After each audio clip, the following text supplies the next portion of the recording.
السلام عليكم. حكمة اليوم. بلاش نقول على حساب نفسنا. بلاش تقول على حساب نفسك.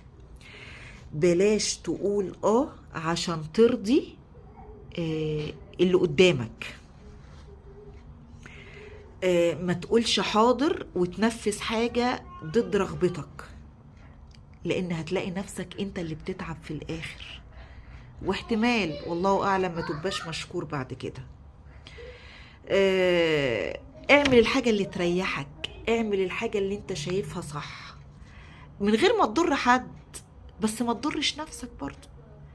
ما تضرش نفسك. بلاش تقول وحاضر. صاحبك يقولك يلا ننزل، حاضر وانت تعبان مش قادر. بلاش، ما تنزلش.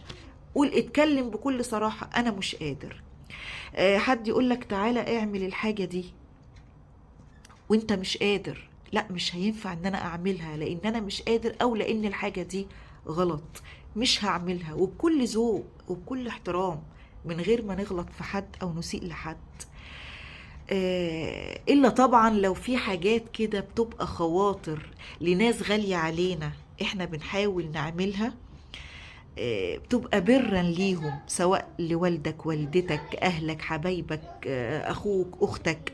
ولكن مش معنى كده ان انت تعيش حياتك كلها مستسلم وحاضر، وانت حاسس ان انت ما عندكش طاقة، ان انت مش عايز تعمل ده، لان هتلاقي نفسك طاقتك استنزفت.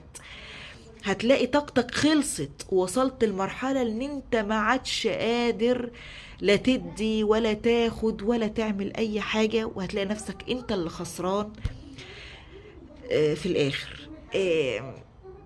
ادي على قد طاقتك، ساعد على قد ما قدرتك، علشان تقدر تستمر وتقدر تكمل من غير ما تأذي نفسك وتأذي اللي حواليك.